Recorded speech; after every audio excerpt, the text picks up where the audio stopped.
mitral y la aórtica, y que son las principales. La valvulopatía, la válvula mitral da tanta sintomatología y tanta lesión al corazón y tanta desorden funcional que ya se ha transformado en un síndrome. Entonces tenemos el síndrome valvular mitral. Ya saben que lo que es síndrome es conjunto de signos y síntomas, ¿no? Entonces, ¿por qué se llama mitral? Porque antes describían de acuerdo a lo que veían. Es una válvula que tiene dos, que tiene la forma de la mitra del obispo. Conocen todos al obispo que sale con su mitra, por eso se llama mitra, válvula mitral, ¿no? Está constituida entonces por un anillo, por dos valvas, una valva anterior, una posterior, por cuerdas tendinosas y músculos papilares que lo van a pegar hacia el músculo cardíaco, ¿no? Entonces, la forma más común de lesión de esta válvula mitral es la forma reumática. Pues la enfermedad reumática es la que más del 50% de pacientes están enfermos de esta valvulopatía mitral, ¿no? Es una de las que azota, sigue azotando cuando vemos nosotros pacientes. Antes era peor, antes era mucho más grave esta enfermedad, ahora se ha ido controlando. Ahí tienen ustedes cómo es la válvula mitral, ¿no? Estas son las cuerdas tendíneas y los músculos papilares. Músculos papilares abajo y cuerdas tendíneas, de ahí tienen el anillo. La válvula está dentro, ¿no? Hay tres tipos entonces de la válvula mitral que sufre de lesiones. Uno, la estenosis mitral, cuando se pega, ya no da. De 6 centímetros se puede volver a 0,5, 1 centímetro, se llama estenosis mitral. Otra, la insuficiencia mitral, cuando la válvula se abre, no se cierra. Y puede ser la doble lesión mitral. Cuando hay estenosis se queda ahí, pero también se vuelve insuficiente. No deja pasar y, sin embargo, deja regurgitar la sangre. Entonces eso se llama doble lesión mitral, ¿no? Nuevamente, acá si tienen ustedes la forma de la válvula, las dos válvulas. Miren qué bonito, ¿no? Esto no, porque esta es la óptica. Acá nomás, acá, las dos válvulas. ¿Y qué es estenosis mitral? En estenosis mitral, o cierre de la válvula mitral, se debe específicamente a la fiebre reumática. Causas de tipo congénito son excepcionales, ¿no? Cuando se acompaña la estenosis mitral de CIA, decimos que estamos frente a un síndrome de Lutembacher o Lutembacher. ¿Por qué? Porque acaba de haber hipertensión pulmonar secundaria y estos pacientes tienen mayor patología de insuficiencia cardíaca. También hay causas de estenosis de esta válvula por la presencia de tumores en la aurícula izquierda. No se olviden que pacientes, por ejemplo, que fibrilan, van a causar trombos y esos trombos crecen y van a tapar la válvula. Entonces, ahí da una falsa estenosis de la válvula de estos tumores, o los mixomas, ¿no? Que son también trombos, o hay sarcomas también, más raros, pero también se presentan, ¿no? La incidencia de la estenosis mitral, viendo el hombre y la mujer, quién es más atacado, está en relación de 9 a 1. Las mujeres son más atacadas por estenosis mitral que el varón, y esto lo van a ver en sus pacientes. Ustedes de 4 pacientes van a ver 3 que son mujeres, ¿no? Ahí tienen una válvula calcificada, ¿no? Miren qué bonito, acá está más dibujado. Las cuerdas tendinas y los músculos papilares. Ahí tienen una válvula ya extraída de una operación. Miren la calcificación y perdió todo su sistema sanguíneo. Está calcificada esta válvula. Si hablamos nosotros de lesiones en válvula mitral, tenemos 4 tipos de fusión en el aparato valvular mitral. Fusión de las comisuras, 30%. Fusión de las valvas es 10%. Fusión de las cuerdas tendinosas es 10% y fusión combinada es altísimo, 50%. Puede combinarse cualquiera de estas lesiones, ¿no? ¿Cómo es la evolución de una enfermedad mitral? Esto es importante ustedes para que tengan como teoría. Porque ustedes ven un paciente con valvulopatía mitral y el paciente, ¿desde cuándo está mal? Hace 3 meses. Y ustedes repiten como loritos 3 meses que está con... Tiene una estenosis mitral y le ponen tiempo de evolución 3 meses. No, señor. Yo tengo mi teoría que me ha dicho que si el paciente viene de clima templado, esta enfermedad tiene menos de 2 años. Y si el paciente viene de climas tropicales, está sintomático 10 años. Por eso es importante la historia clínica. Yo le digo, ¿de dónde es usted? ¿No? Viene de Piura. Este paciente pues no va a tener 6 meses ni 8 meses, tiene ya 10 años para que empiece a darle sintomatología a una valvulopatía mitral. Pero si viene de Huancavelica, cuidado. Sí es cierto que puede tener 2 años o 1 año. Es más rápida la evolución. Miren lo importante que es tener la teoría en la cabeza para que ustedes hagan su historia clínica, ¿no? Y es motivo de pregunta de examen. Y se estrella todo el mundo. No se los pongo así, ¿no? Pero tienen que aplicarlo. Regiones subdesarrolladas, todo el mundo cae. 2, 3 contestan toda la vida esto.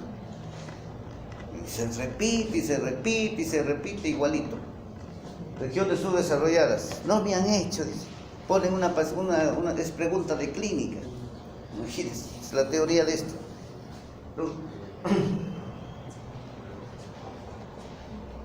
¿Cómo es la fisiopatología?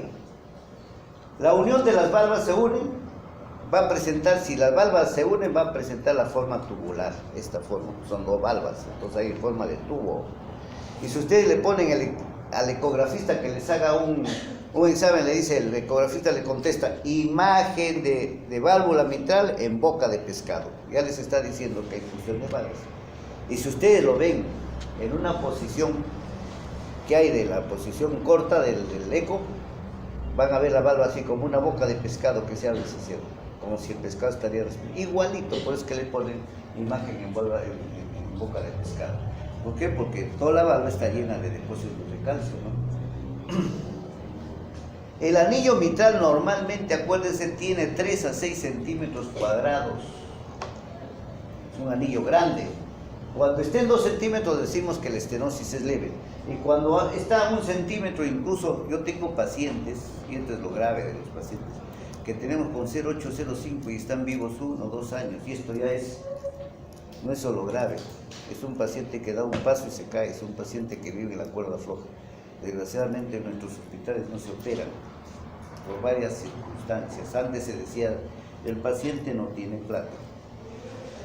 Ahora tenemos el CIS, ahora el médico no quiere operar, porque tiene que estar todo completito para operar. En mi hospital, hay que decirlo para vergüenza, se opera 1 caso al mes y tenemos un embalse de 80, 100 pacientes. ¿Cuándo se operan? Y tenemos 14 cirujanos. ¿Para qué son cirujanos si van a tener miedo? ¿Y por qué no operas? Muchos se complican. El que nos está ganando y tiene que reconocer dentro de salud pública es el 2 de mayo. Estamos esperando 1 o 2 semanas. Hay que sacarse el sombrero. Cirujanos que valen la pena, están salvando vidas. Desgraciadamente ahí tenemos nosotros un ex residente del hospital, que es el jefe de servicio. Operaba semanal hasta 4, creo. Y el año pasado tuvo un infarto, recibió de su propia medicina. No sé si es por el doctor Medina, los que están en el 12 de mayo lo deben conocer. Muchacho, no llega a los 50 años. Un infarto que lo tuvo 1 mes en la cama. Le pusieron bypass, stent y no salía de bomba. Miren cómo es el estrés. Ahora ya no quiere pegar mucho, ya se está limitando. Pero es importante esto que sepan. Si ustedes se dedican a la cirugía tienen que tener carácter. Se complica. El primero se me muere, el segundo se me muere por hablar crudamente. El tercero ya tengo cuidado, mejoro mi técnica. El cuarto ya no se muere. Y de 100, que yo salga a 60, 70 es bastante, es un éxito. Pero si no voy a querer meter la mano, ustedes van a encontrarse con servicios así. ¿Qué quiere ser? Cirujano. ¿Es cirujano? Hay un abdomen agudo. No, yo opero solo vesícula, apéndices. Eso se va a encontrar en los servicios, es una vergüenza. En toda la parte quirúrgica se da, es una vergüenza. Así que vayan pensándolo bien, el que va a seguir mujer o varón cirugía tienen que tener carácter de enfrentarse a estas cosas. Decisiones rápidas. El que no tiene decisión rápida, mejor que se dedique a otra cosa. Traumatología, cosas más rudas, ¿no? Y siendo la cirugía una parte mecánica nomás, no estamos hablando ahí que van a pensar más simplemente es parte mecánica. Entonces, ¿qué tenemos cuando hay estenosis? Se estenosa la válvula mitral y ¿qué pasa? no deja pasar la sangre de la aurícula. La aurícula izquierda está queriendo traer sangre a los pulmones, quiere pasarlo y no pasa. ¿Qué pasa? En primer lugar, crece la aurícula izquierda. Segundo lugar, se incrementa la presión en la aurícula izquierda. ¿Qué pasa en tercer lugar? Con la presión empieza a pasar esto como chorro, a presión. Trata de presionar, porque antes pasaba normal acá y después pasa acá. ¿Y qué pasa si esto se cierra? Hay un retumbo. Como si ustedes en una catarata pondrían algo cortito para que pase el agua, hay un retumbo. ¿Y qué pasa con el retumbo? Empieza a chocar los hematíes y hay muerte de hematíes, destrucción de hematíes. Por eso cuando hay estos pacientes que tienen estenosis mitral con incremento de la presión en la aurícula izquierda, hay destrucción de hematíes y hay que darles, apenas yo lo detecto que ella tiene estenosis mitral, tengo que darle anticoagulantes, porque con esa destrucción de hematíes vienen los famosos coágulos y esos coágulos van a taponar arterias en piernas, brazos, corazón o cerebro. Y los resultados son ACV, trombosis, etcétera, etcétera, vamos a ir viendo, ¿ya? Pero eso es más o menos el mecanismo que pasa acá. Entonces, presión venosa y capilar pulmonar se incrementan tremendamente. ¿Y qué pasa? Si en la aurícula no recibe la presión de los capilares arteriales y venosos en el pulmón, van a explotar. ¿Y qué pasa si explota? ¿Qué pasa si explota? Hay ruptura también de vasos capilares en pulmón. ¿Y qué pasa si hay ruptura de vasos capilares en pulmón? ¿Qué les va a pasar? Las famosas hemoptisis. Esto es lo que ayer describíamos nosotros en los cuadros de hemoptisis. Esto es lo que describíamos ayer. Yo les decía que esto semeja a la tuberculosis, ¿no? Porque acá va a haber más sangrado, porque hay más ruptura por la hipertensión pulmonar capilar. Entonces son los famosos cuadros de hemoptisis en cantidad, ¿no? Que van a tener su nombre. Miren, hay hipertensión pulmonar pasiva, hay una redistribución de flujo, y esto lo vamos a ver en el pulmón, ¿no? En los vértices, va a haber las famosas líneas de Kerlin. Ya saben, ustedes han visto lo que son las líneas de Kerlin en neumología. No hay insuficiencia cardíaca derecha acá, lo que hay es insuficiencia cardíaca izquierda. Entonces hay disnea paroxística, que ayer describíamos lo que es disnea paroxística. Hay congestión pulmonar, ¿no? Por tanto va a haber el edema intersticial en el pulmón.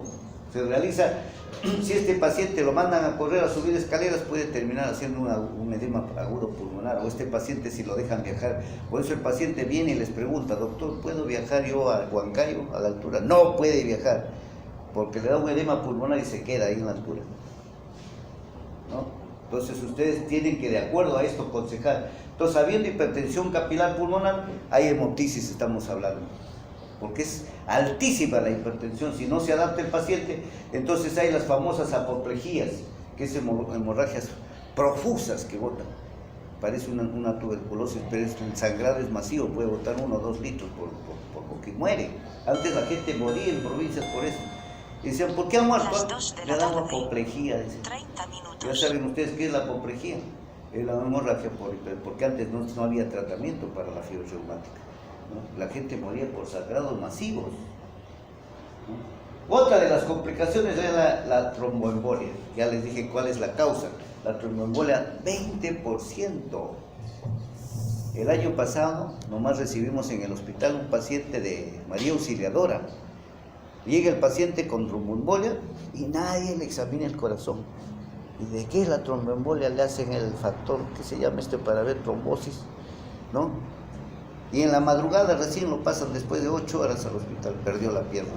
Un paciente que tenía trombosis por cardiopatía valvular mitral, porque ninguno de ahí se le ocurrió escuchar el corazón.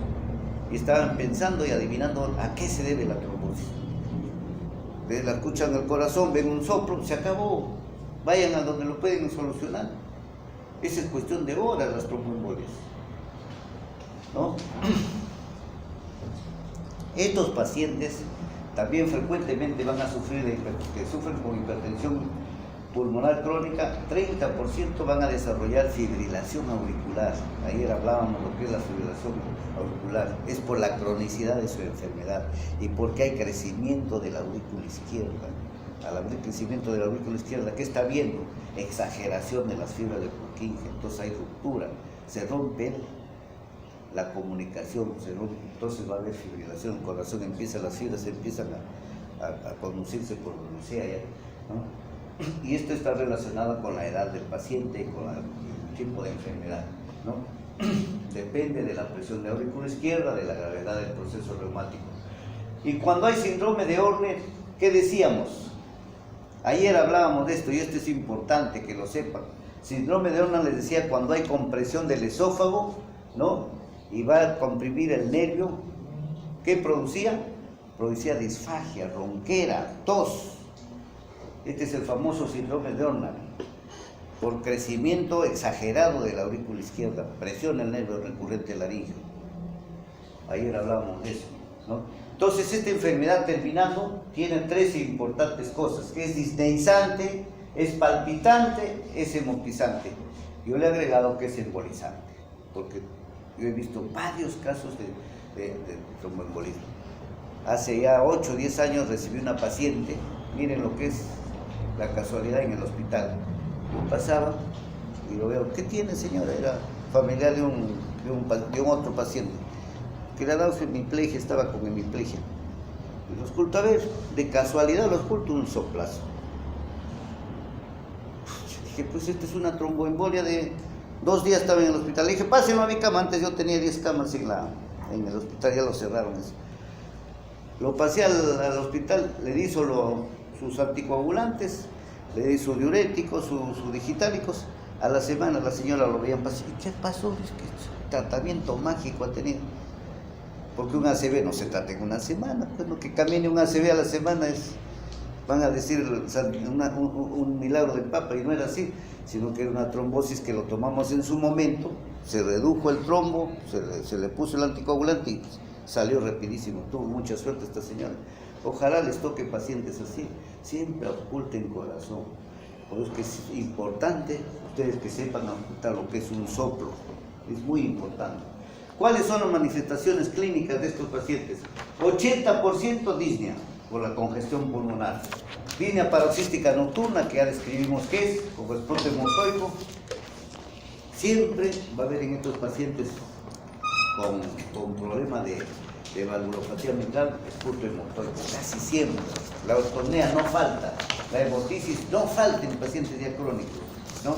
Embolias pulmonares, puede haber fibrilación auricular en pacientes ya de larga data de enfermedad, palpitaciones, arritmias puede haber, cortismo. Lo que estos pacientes se comportan igual que todos los pacientes con patología cardíaca, fatiga, frialdad de miembros. ¿Por qué la frialdad de miembros? Porque no hay circulación, el gasto cardíaco está bajo, hay malestar, hinchazón abdominal y tobillos cuando ya hay la enfermedad llegó a la insuficiencia cardíaca derecha, ya es una parte final, ¿no? ¿Cuáles son las manifestaciones clínicas? La facies mitral o de decolonizar, que eso lo describimos ayer también, que es como un paciente que baja de la altura, se llama facies mitral o de covizar, ¿no? Pues el pulso normal o bajo, ¿no? Pulso venoso yugular prominente. A la palpación no hay crecimiento del ventrículo izquierdo, no tiene por qué haber, porque ese ventrículo izquierdo está pobre en sangre, ¿no? En el decúbito lateral a veces le escuchamos el frémito. El frémito se puede ocultar cuando la válvula está bien cerrada, incluso se palpa con la mano. Ustedes lo ponen así y van a sentir en la mano como si pondrían la mano en el lomo del gato o encima del capó del motor, así van a palpar, ¿no? Ya en la auscultación, ¿qué tenemos? En la auscultación tenemos un primer ruido intenso con chasquido de cierre, el segundo ruido seguido de un chasquido de apertura de tono agudo. Acá lo importante es el segundo ruido, es un soplo diastólico, de largo, intenso, como un retumbo, como una acentuación presistólica debido a la sístole auricular. Esto se escucha en punta y axila. Es otra de las cosas que me olvidé de decirles en auscultación. Ustedes, para saber de qué válvula es, aparte de auscultar sus 4 focos importantes, ausculten, se me pasó eso, en punta, les dije, línea media clavicular, quinto espacio. Ponen su estetoscopio ahí. Primero identifico con pulso acá o acá, radial o yugular. ¿Es en sístole o en diástole? Es soplo sistólico. Si es en diástole, soplo diastólico. ¿De dónde? Acá está. Para saber de dónde es, yo voy acá. Línea axilar anterior, Si yo escucho el soplo acá, quiere decir que es de válvula mitral. Se acabó. Nadie me va a discutir. No necesito ser cardiólogo para eso. Señor, el soplo sistólico o diastólico es de válvula mitral. ¿Y por qué no de aórtica? Porque voy a la aorta y escucho en base de cuello acá. Y si lo escucho acá, nítido el soplo sistólico o diastólico, es aórtico. No es mitral. Entonces ya tienen ustedes para diferenciar si es mitral o si es aórtico. Puede ser las dos cosas, si lo escuchan la misma intensidad en ambos. Puede ser daño en mitral y daño en aórtico. Pero esa es la mnemotecnia. Y acá por eso les dicen que se escucha en punta y en axila. Para que no estén ustedes, ¿por qué dice punta y axila? Este es más o menos lo que vemos nosotros en la radiografía. Y este es bonito. Miren, en una radiografía ustedes miran todo congestión pulmonar. ¿Qué ven acá? Miren acá. Aorta.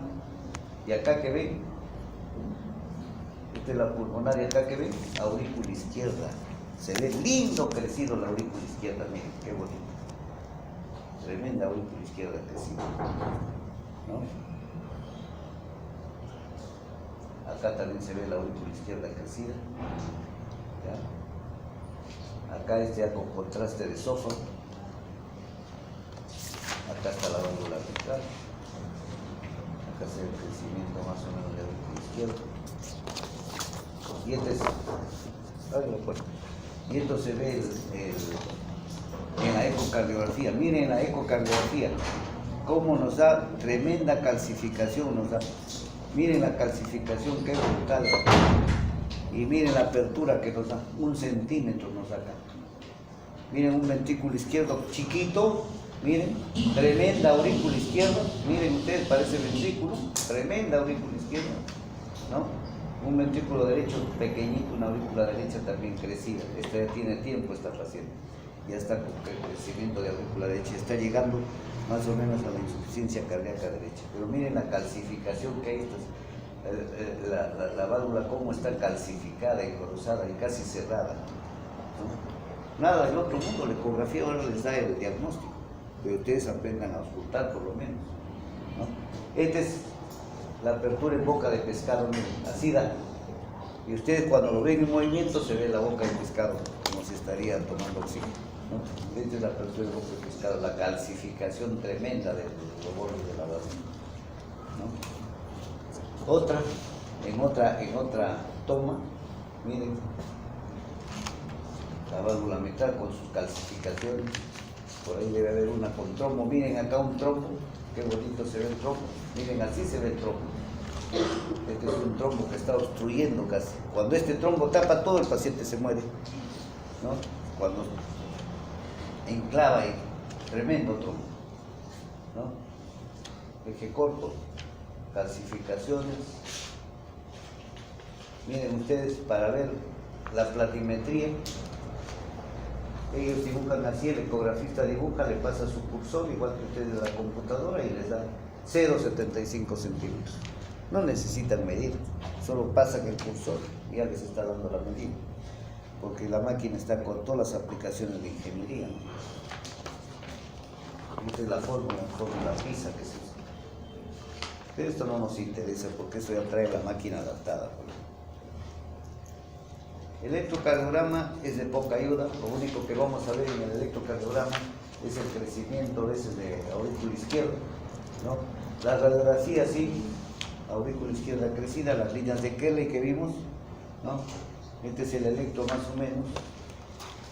Acá nos va a dar la línea, la P. Miren, esta P es la P mitral que se ve. Esta es la onda P mitral que vamos a ver en el electrocardiograma, que es diagnóstico. Encontramos una P ancha así, es la P mitral. Este es diagnóstico para crecimiento de aurícula derecha y diagnóstico de estenosis mitral. Miren, ahí nomás es una sola imagen. Tienen que aprender a buscar. ¿Ya?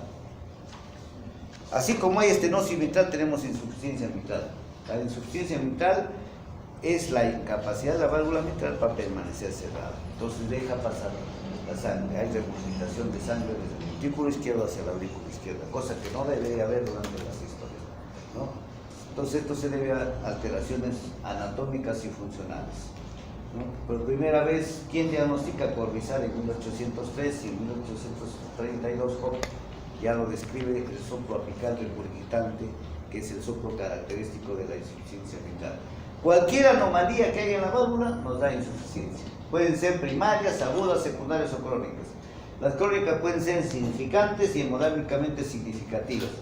Las primeras insuficiencias que tenemos, las primeras están relacionadas con el síndrome del chasquido o el sople de la válvula colgante, antes se llamaba así, ¿no? ¿Quién nos viene nosotros a quitar un poco la ignorancia? Es la ecocardiografía, porque en la ecocardiografía se empiezan a hacer estudios y dicen, ¿qué pasa con esta válvula? Ven una válvula que no está normal, si no está aplanada o prolapsada. La válvula debe estar abajo, está aplanada o está prolapsada. Entonces ya le llaman prolapso de la válvula mitral. Acá encontramos, porque nos dedicamos un tiempo a hacer estudios, hay un estudiante que ya es oftalmólogo de acá de y le encontramos un prolapso de la válvula mitral. Se quejaba siempre de taquicardia después de los exámenes. Entonces es el único síntoma que da la prolapso de la válvula mitral. Pueden hacer de todo en su vida, pero cuando lo ven al doctor Jara les da taquicardia, ¿no? Entonces, esto es lo que pasa. Puede dar arritmias, que son tratadas con betabloqueadores, punto. Pero no da otra cosa, no hay problema hemodinámico. Entonces este prolapso de la válvula mitral solo es un hallazgo anatómico, no hay funcionalmente nada, ¿no? Nuevamente la válvula mitral, ¿no?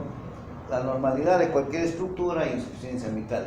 ¿Cuáles son las enfermedades que llevan a dilatación del ventrículo? Miocardiopatía dilatada, ¿no? Van a desalinear los músculos papilares y dilatan al niño. No se olviden que las miocardiopatías se clasifican en miocardiopatías. La primera, ¿cuál es? Hipertrófica, y después viene la dilatada, que es lo mismo que ustedes hacen. ¿Qué hacen? Yo me saco el zapato y empiezo a caminar todos los días sin zapato. ¿Qué hace mi planta? Crece para protegerse. Igual el corazón, empieza a tener el corazón demasiada función de fuerza, empieza a hipertrofiarse, el músculo se hipertrofia, se engruesa para mejorar su contractilidad. Pero como nadie le hace caso, ya se cansó, pasaron 6, 8 años, tampoco se cansa en una semana, y hemos visto por qué, ¿no? Entonces pues se empieza a dilatar, a volver como una bolsa. Ya estamos frente a una miocardiopatía dilatada, es una bolsa ya no hay buena contracción ventricular. O un infarto miocardio secundario, una insuficiencia miocardio secundaria por un infarto, como se puede ver. Las causas comunes son de insuficiencia mitral severa, por prolapso de la válvula mitral, 70%, de 20 a 70, por isquemia, justo lo que les acabo de decir, por infarto. ¿Y por qué por infarto? Se pregunta.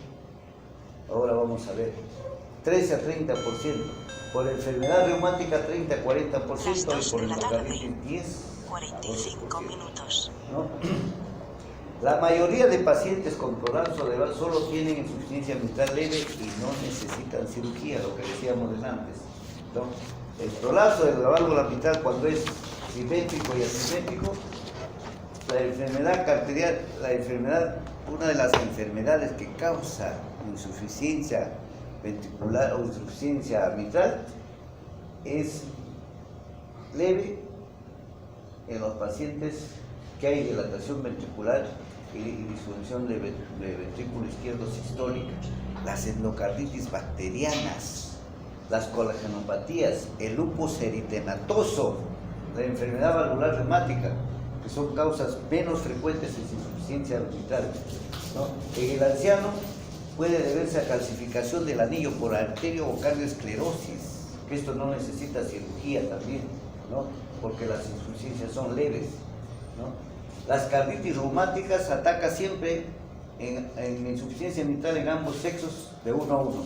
La ruptura de las cuerdas tendíneas, esto es lo que íbamos, ¿no? Puede deberse a patología congénita, se puede ver a endocarditis bacteriana, traumatismos, a proliferación mixomatosa. Esto es lo que quería enfocar de antes. En infarto de miocardio agudo hay necrosis de las válvulas, de los músculos papilares del ventrículo izquierdo. ¿Por qué? A mí me da un infarto y una de las arterias coronarias va una rama hacia adentro a los músculos papilares. ¿Y qué pasa si se infarta esa arteria, si se tapa? El músculo papilar ya no tiene irrigación, por lo tanto va a producir necrosis. Por eso es que en muchos casos de infarto de miocardio, llega el paciente y le van a auscultar a ustedes insuficiencia de válvula mitral. Entonces la mayoría dice, señora, ustedes no se dan cuenta, señor, que la paciente tenía insuficiencia mitral. Nunca lo he hecho ver, mentira. Su insuficiencia mitral es a causa del infarto de miocardio. ¿Por qué? Ya tienen ustedes la razón. Porque ese paciente después del infarto tiene una rama que se va a irrigar al músculo papilar. Pues al haber el infarto hay necrosis por falta de irrigación del músculo papilar y la válvula cae, se vuelve insuficiente, ¿no? Esto estaba hace rato que estaba viendo que sale. La dilatación, bueno, en miocardiopatías dilatadas es otra cosa, ¿no?